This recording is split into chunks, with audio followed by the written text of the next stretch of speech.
un discurso del primer ministro de la República Islámica de Pakistán, Su Excelencia Imran Khan. Pido protocolo que acompañe a Su Excelencia.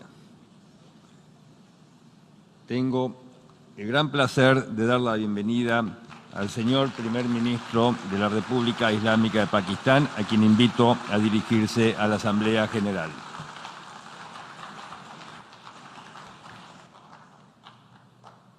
Bismillah ar-Rahman ar-Rahim. Iyyaka na'budu wa iyyaka nasta'in. Mr. President, Honorable Secretary General, Excellencies, ladies and gentlemen, I feel honored today to represent my country at this Forum of World Leaders, where we have a chance to discuss problems that the world is facing. I want to talk about a lot of problems, but just 4 today.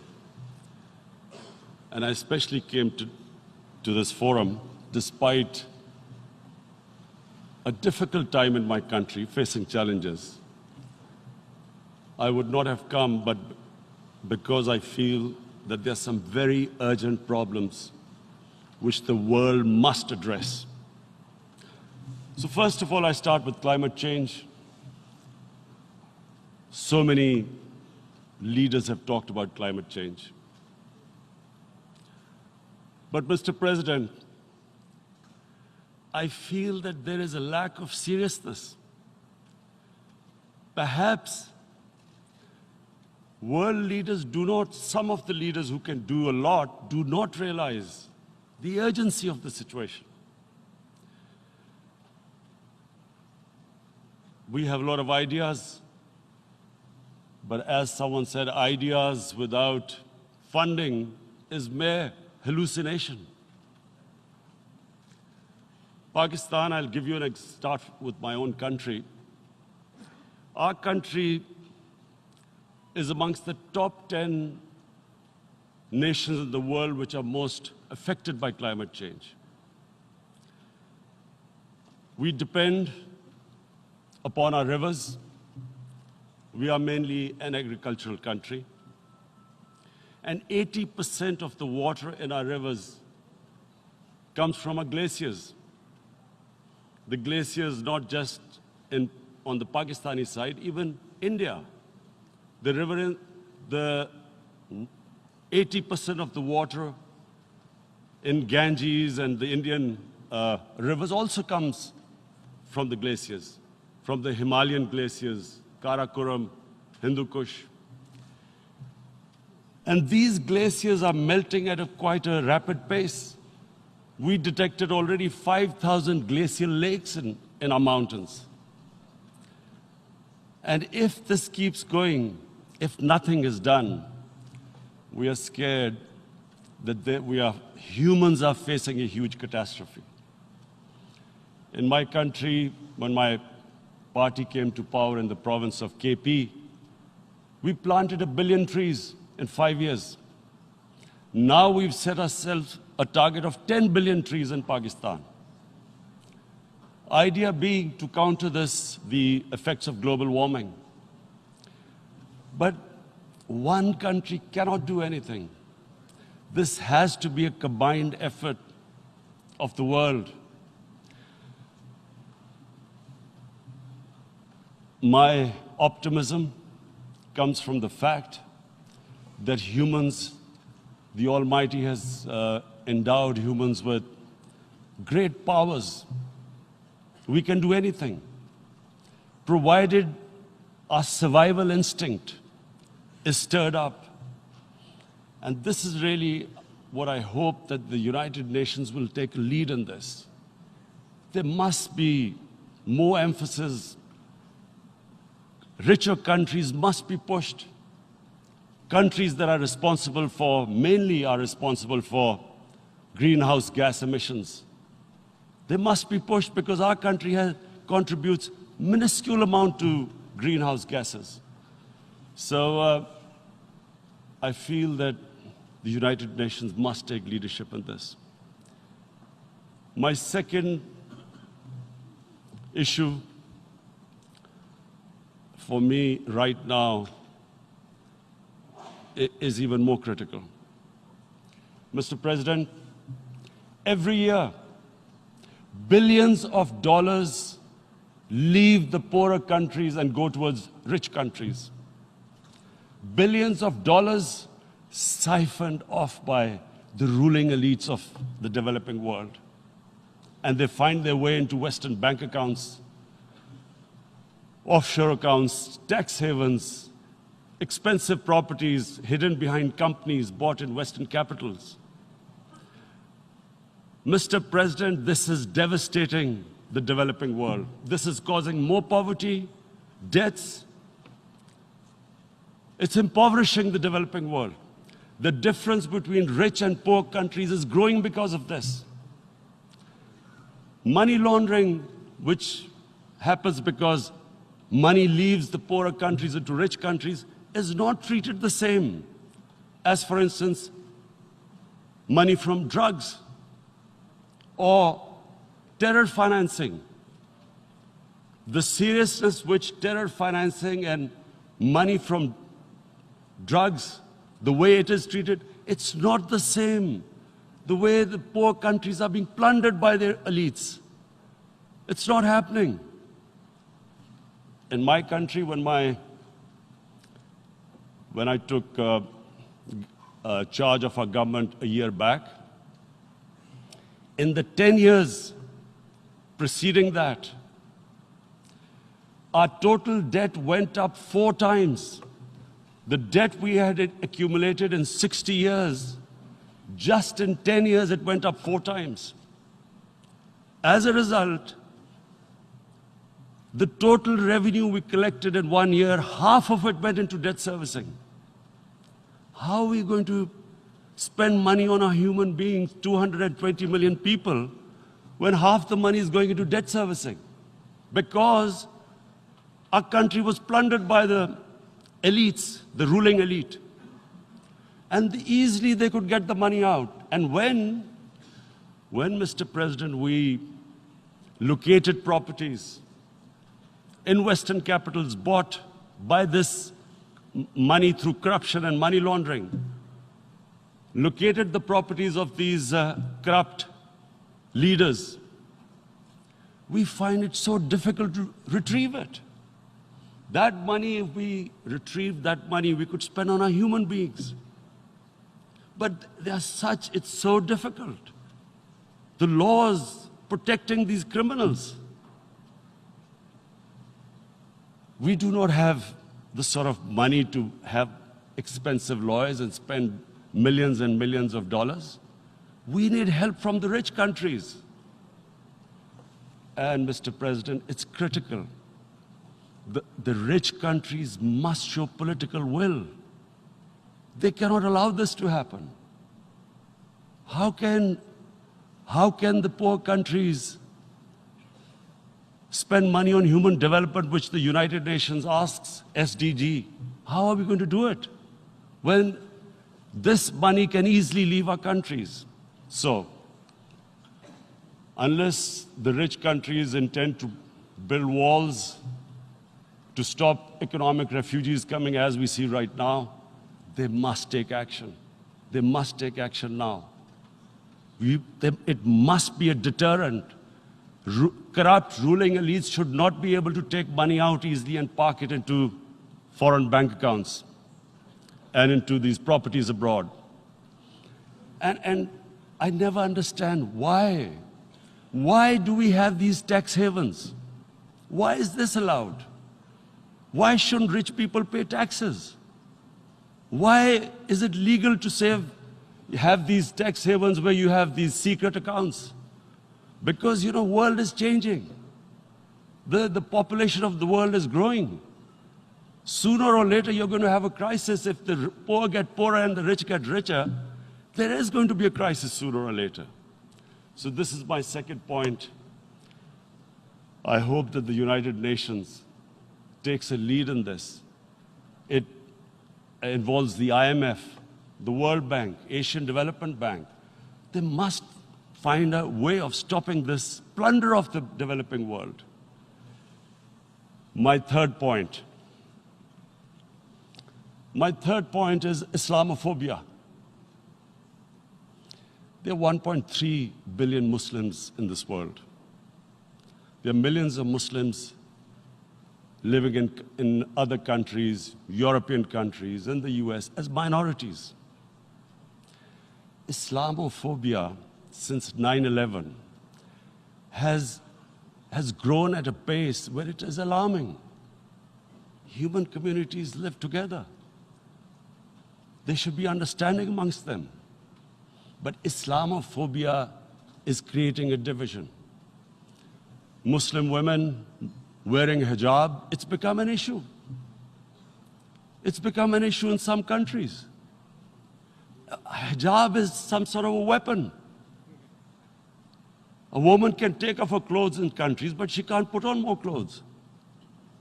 How is this happening? Because of Islamophobia. And how did this Islamophobia start? After 9/11. And why did it start? Because certain Western leaders equated terrorism with Islam. Islamic terrorism. Radical Islam. What is radical Islam? There is only one Islam. And that is the Islam we follow of Prophet Muhammad sallallahu alaihi wasallam. There is no other Islam. Radical Islam, Islamic terrorism, what message did they send to people in the West? And why is there Islamophobia? How is a person in New York, in the Midwest, in the US, in European capital, how is he going to distinguish between who is a moderate Muslim and who's a radical Muslim? Because terrorism has nothing to do with any religion. This Islamic terrorism, Islamic radicalism, and sadly used by leaders, this has been the main reason for this Islamophobia. And it has caused pain amongst Muslims. We in Muslim countries watch this Islamophobia traveling abroad, and it's getting worse. And may I just say, Mr. President, that in European countries, it is marginalizing Muslim communities. And we all know that marginalization leads to radicalization. Some of the people who ended up as militants in Syria and other places were from marginalized Muslim communities. And my point here is that we must address this issue. I'm sad to say that we Muslim leaders have not addressed this issue either. After 9/11, when this thing came about war against radical Islam, rather than Muslim leaders trying to explain to the West that there is no such thing as radical Islam, in all human communities, they are radicals. They're liberals and rest are moderate. All human communities, Christians, Jews, everyone has it. But Islam is not radical, neither Judaism, neither Christianity, neither Hinduism. No religion preaches radicalism. The basis of all religion is compassion and justice, which differentiates us from the animal kingdom. But unfortunately, the Muslim leadership was so scared of being called radical Islam that all of them became moderates. In Pakistan, we were in the eye of the storm, and our government coined a phrase called enlightened moderation. No one knows what it meant. But everyone started putting on Western suits that they were moderates, started speaking. Even those who didn't know English would speak English because they were moderates. No one had a clue what it was. Because we, in the Muslim world, did not explain to the West that there is no such thing as radical Islam. One of the reasons why after 9/11, Islam was supposed to be equated with terrorism was suicide attacks. Because the 9/11 bombers did a suicide attack, all sorts of theories came up that the Muslims are involved in suicide attacks because they will get virgin in heavens. Some came up with, what about women, suicide attackers? So this bizarre thing happened. No one explained. Suicide attacks and Islam were equated.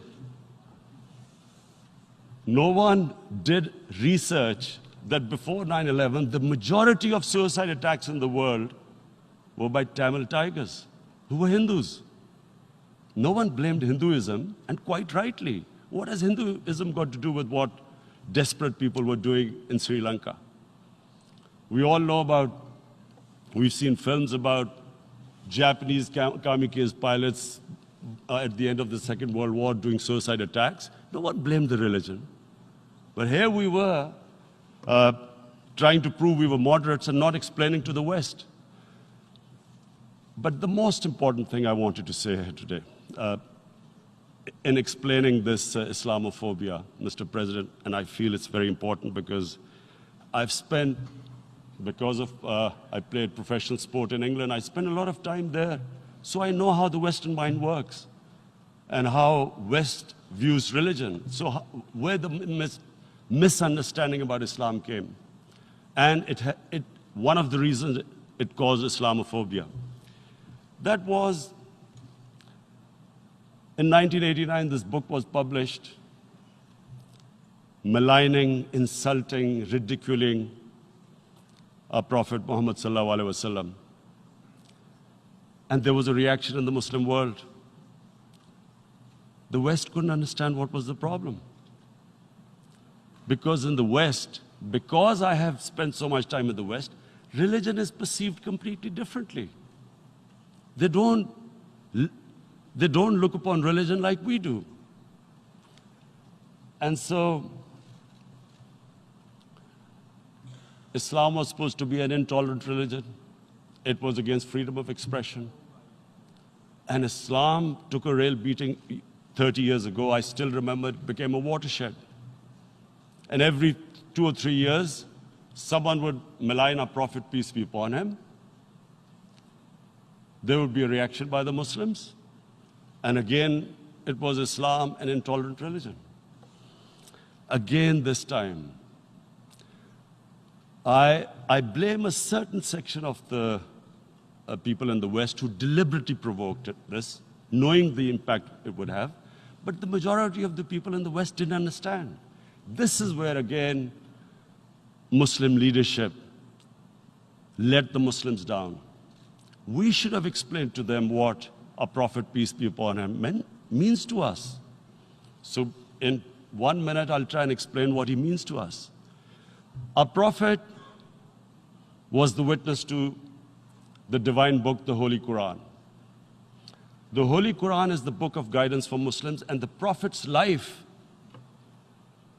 was living the Quran. He was an example of what the Quran guided us to be. So he is the ideal we all try to get to. The Prophet created the state of Medina, the first state in Islam. That state was the basis of a Muslim civilization which became the predominant civilization for the next 700 years. And what was that state? I hear such strange things about Islam, that it is against women, it's against minorities. The first state of Islam in Medina, it was the first time a welfare state was set up. The state took responsibility of the weak, widows, orphans, poor people, handicapped. It taxed the rich, spent the money on the poor. The state announced that all human beings are children of Adam, hence equal, whatever the color of their skin. the state announced, the Prophet announced that, and slavery, the whole system depended on slavery as it did for many years in the Western societies. The Prophet said that one of the greatest deeds is to free a slave. But because the society depended on slavery, he said, but if you have to treat them as an equal member of the family. And as a result, something happened in a Muslim world which hasn't happened in any other civilization. Slave dynasties appeared. Slaves became kings. The Mamluks, slaves who ruled Egypt. In India, there were slave dynasties. And then, with minorities, again, you hear that Islam is supposed to be against minorities. Let me just make this clear. In Islam, the Prophet announced that everyone was free to practice his religion. It was a sacred duty to protect the places of worship of all religions. He announced that every person is equal in front of law, whatever his religion or his color. And this incredible case, and I always quote this, that the fourth Khalifa, the head of state of Medina, he lost a court case against a Jewish citizen. So, number one, it showed there was a rule of law, no one was above law. And number two, that a Jewish citizen was an equal citizen. So, Mr. President, when a Muslim society is unjust to its minorities, it is going against the religion of Islam and our Prophet, peace be upon him. So, it is important to understand this. The Prophet lives in our hearts. When he's ridiculed, when he's insulted, it hurts. As we human beings understand one thing: the pain of the heart is far, far, far more hurtful than physical pain. And that's why the Muslims react. And I always thought that if I ever had this stage, I would try and explain this to the world community, especially to the Western community, because having lived in the Western community, people didn't understand this. When I first went as a teenager to England, there was a comedy film on Jesus Christ. It's unthinkable in Muslim societies. So we need to explain that, look, in a human community, we must be sensitive to what causes pain to other human beings. We have, in the Western society, and quite rightly, the Holocaust is treated with sensitivity because it gives the Jewish community pain. That's all we ask, that do not use freedom of speech to cause us pain by insulting our Holy Prophet. That's all we want. And now, the number fourth point, Mr. President, and this is the most critical point, is the reason why I especially came here. It is about what is happening in Kashmir. Before I go on this, I want to make one thing clear, that when we came to power, my first priority was that Pakistan would be a country which will try its best to bring peace. We had been through this war on terror. We joined the United States war on terror after 2001. And Pakistan went through one of its worst periods where 70,000 Pakistanis died and over 150 billion was lost to our economy. And Mr. President, I opposed the war because in the 80s, Pakistan had joined the Western countries in what was the freedom struggle then in Afghanistan against the Soviets. And it was funded by the Western countries. These Mujahideen groups, which were treated in guerrilla warfare, were trained by Pakistan Army, funded by the Western countries, and especially US, and they waged what was a freedom struggle in Afghanistan. The Soviets called them terrorists. We called them freedom fighters. 1989, the Soviets retreated. The Americans packed up and left.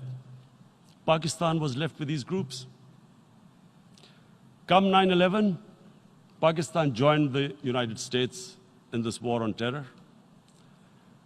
And now our government was supposed to, the reason why I opposed joining this war, because here we had indoctrinated them in jihad, meaning freedom struggle against foreign occupation. Now, because we had joined the US, and the US had occupied Afghanistan, now we were supposed to tell them that, no, this is not freedom struggle and jihad, it's terrorism. So that's why I tried to tell then government that, stay neutral, because you will have leverage over them. You will be able to control them. But if you join them, you become collaborators, and they will attack you, which is what happened. They turned against us. We went through a nightmare. 70,000 people killed in a war we had nothing to do with. No Pakistani was involved in 9/11. Taliban were in Afghanistan. Al-Qaeda was in Afghanistan. What had we to do with it? 70,000 Pakistanis died.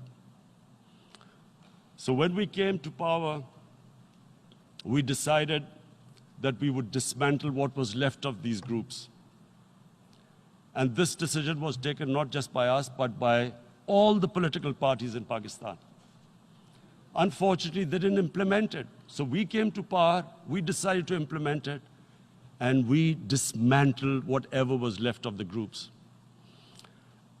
And I know that India keeps accusing us that there are these groups there. I would like the United Nations to send observers, see for themselves what we've done. No Pakistani government would have dared to do this because it would have created strife.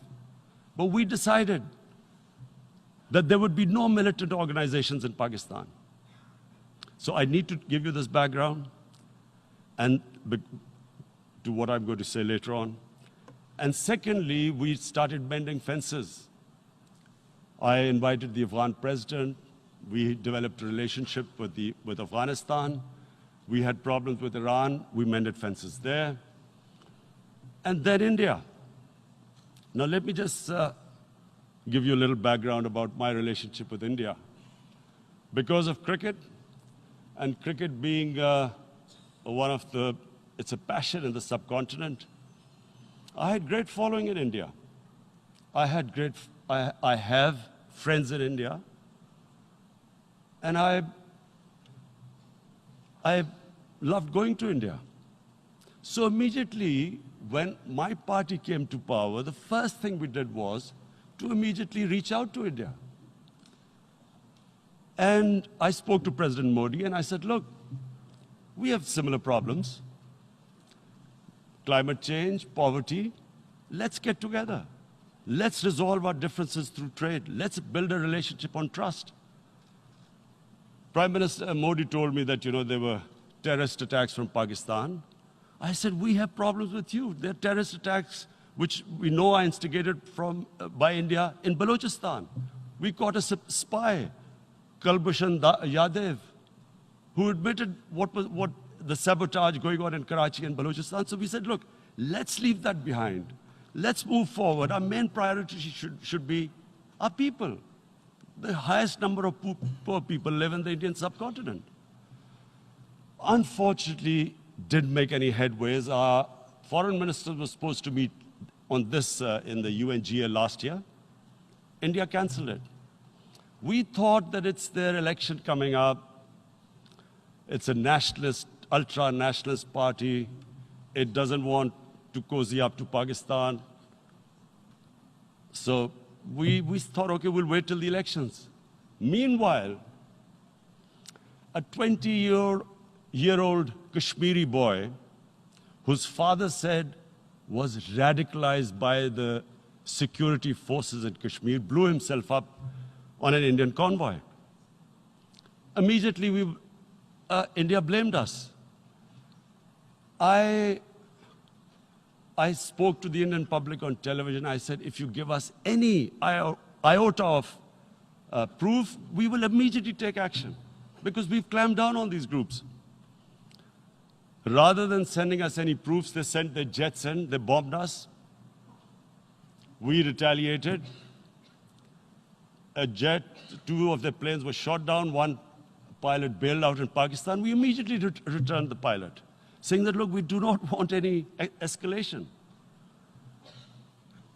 Rather than taking that as a peace gesture, the entire campaign, almost the entire campaign of Mr. Modi in the election was how he had taught Pakistan a lesson that jets had killed 350 terrorists. Complete lie. They had just killed about 10 trees of ours, which was quite painful given that, we are growing all these trees. He then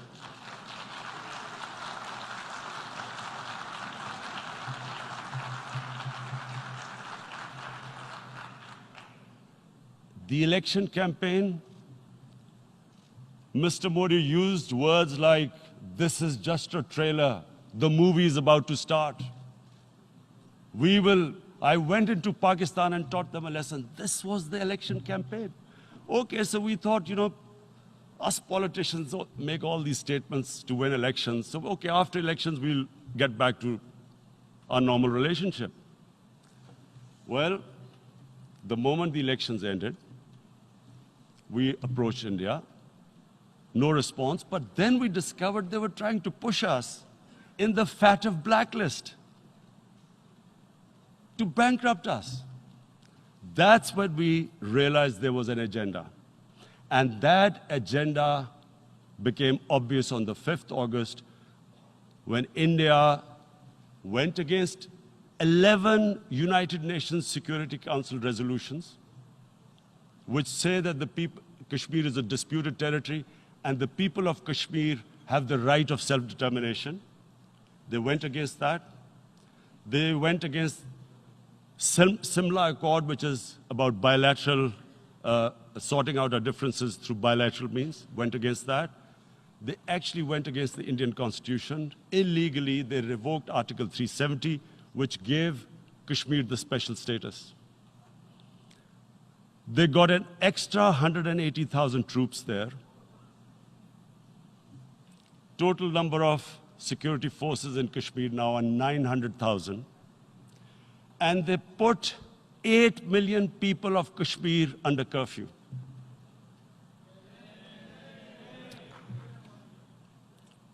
Mr. President, now I just briefly want to make the people understand, how can anyone do something like this? And for that, I have to explain to you what is RSS. RSS, Mr. Narendra Modi is a life member of RSS. RSS was an organization that was inspired by Adolf Hitler and Mussolini, came about in 1925. They believed in racial purity, racial superiority. They also believed they were an Aryan race like the Nazi believed they were an Aryan race. All that I'm saying can be verified. This is the time of information revolution. You can Google all this, what I'm saying.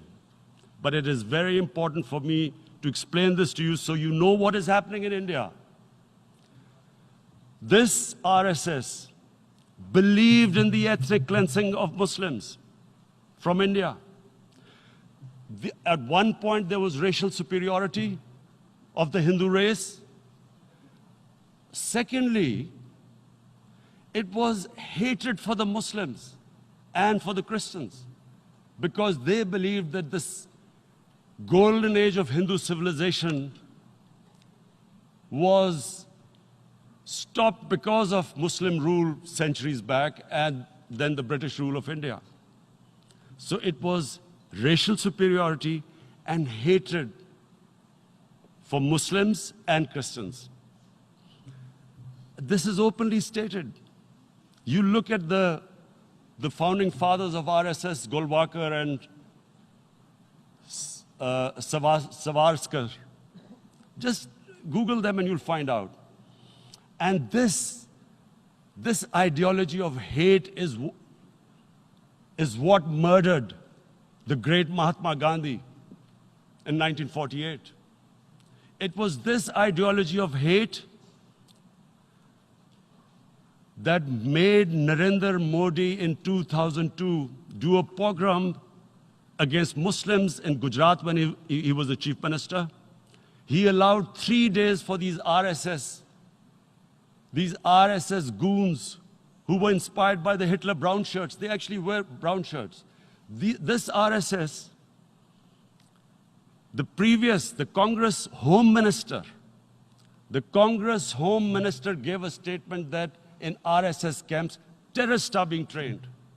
And these terrorists butchered 2,000 Muslims and 150,000 Muslims were made homeless. Narendra Modi could not travel to the US because of that.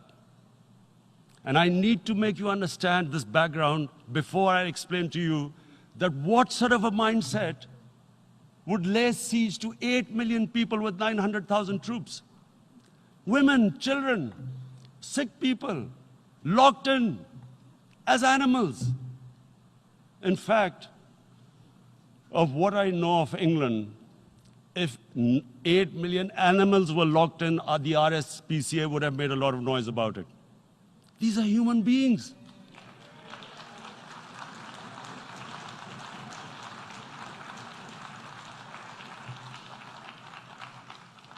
And Mr. President, what comes with racial superiority, these illusions of Aryan superior race, is arrogance. The two go together.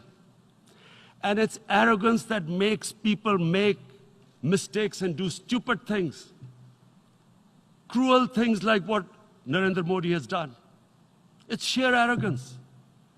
And it's arrogance that has blinded him from the fact that what is going to happen when the curfew is lifted? Has he thought about it? This hasn't been thought through. What is he going to do when he lifts the curfew? Does he think that people of Kashmir will quietly accept the status quo because India has changed the constitution and taken away the special status? They'll accept that?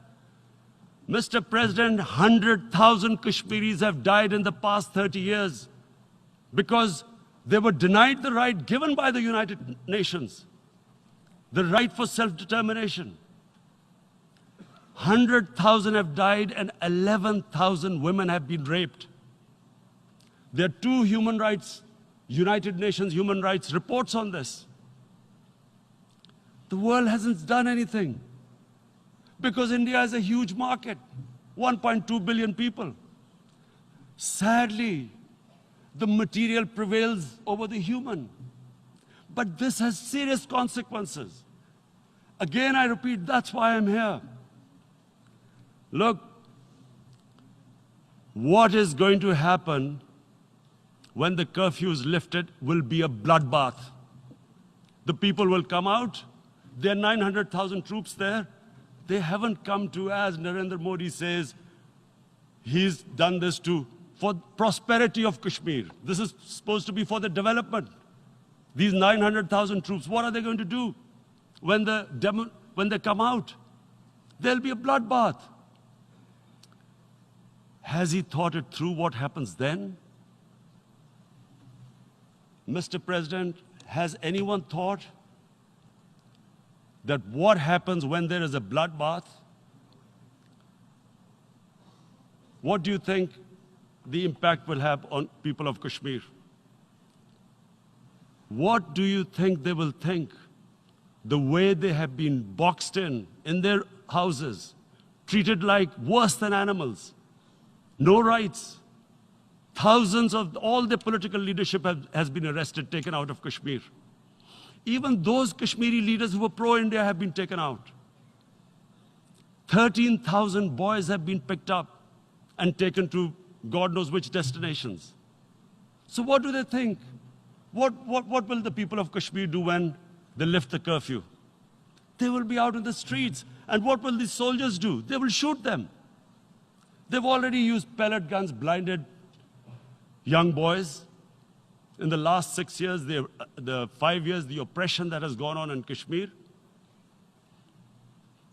And so, Kashmiris will be further radicalized. Mr. President, there will be another Pulwama. And guess what? India will blame us. They're already blaming us. They're saying all this is happening because of Pakistan. One of their defense ministers said, there are 500 terrorists lined up on the border to go in. Why would Pakistan send 500 terrorists when there are 900,000 troops? What impact are they going to make? What will they do? And why would? Don't we know that the moment there is some terrorist attack, all that will happen is there'll be further cruelty and oppression of the people of Kashmir. We will just give the 900,000 troops to further crush the people of Kashmir.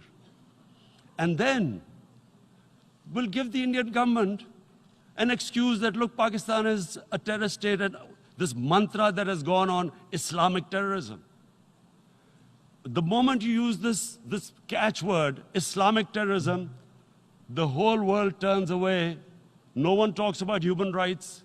You can do whatever you want, which is what has happened in Kashmir, because they keep using this word, Islamic terrorism. And this is what they're doing right now.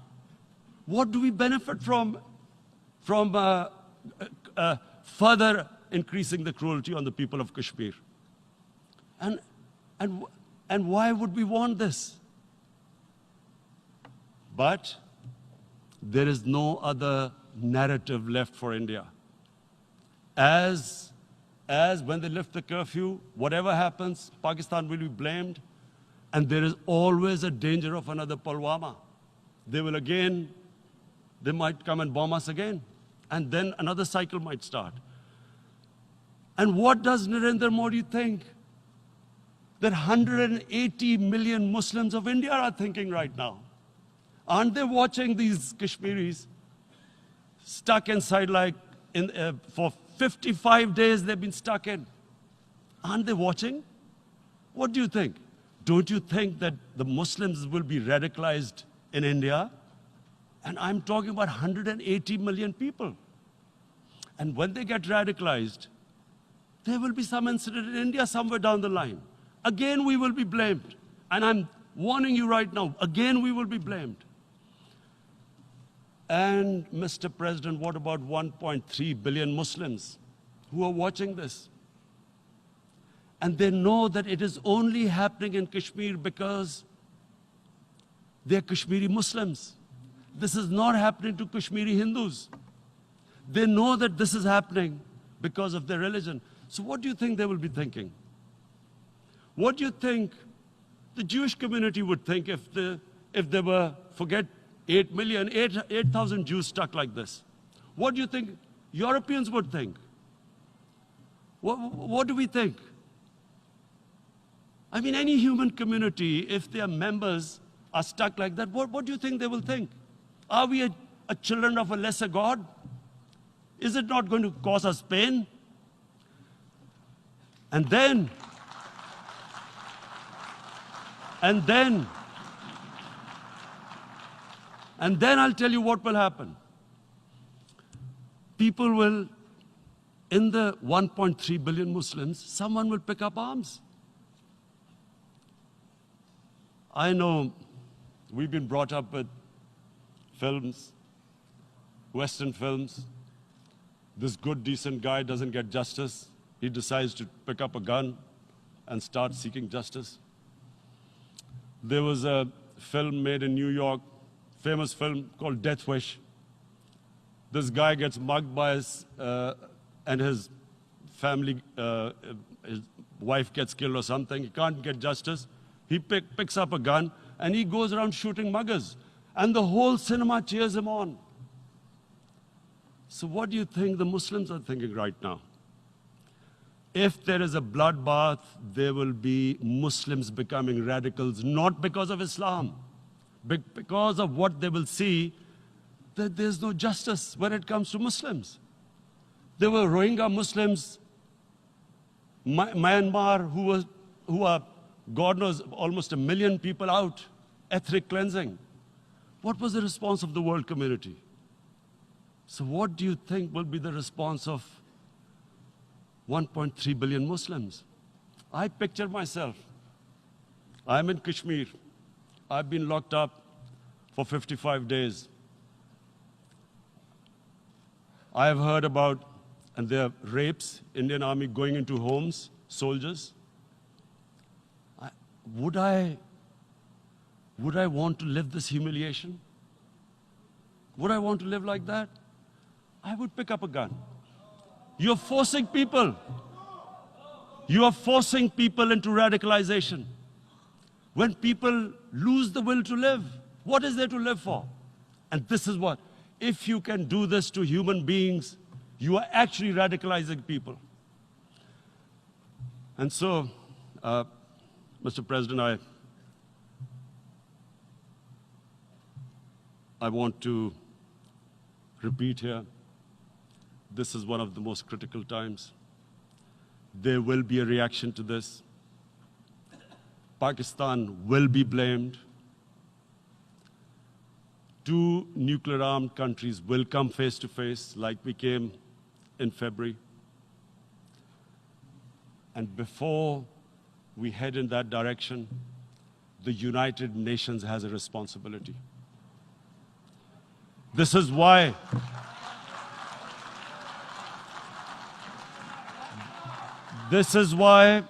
the United Nations came into being in 1945.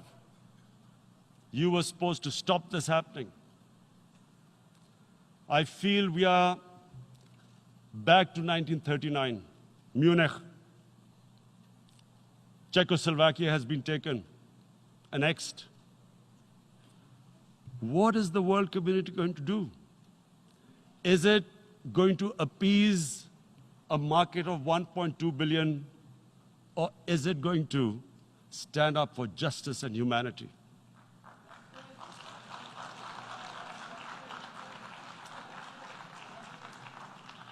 If this goes wrong, you hope for the best, but be prepared for the worst. If a conventional war starts between the 2 countries, Mr. President, if a conventional war starts, and anything could happen, but supposing a country 7 times smaller than its neighbor is faced with the choice, either you surrender or you fight for your freedom till death, what will we do? I ask myself this question. And my belief is, La ilaha illallah, there is no God but one. And we will fight. And when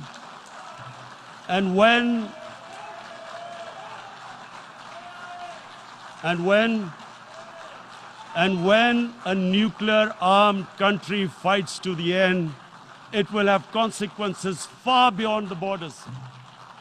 It will have consequences for the world, which is why I repeat I'm here. Because I'm warning you, it's not a threat, it's a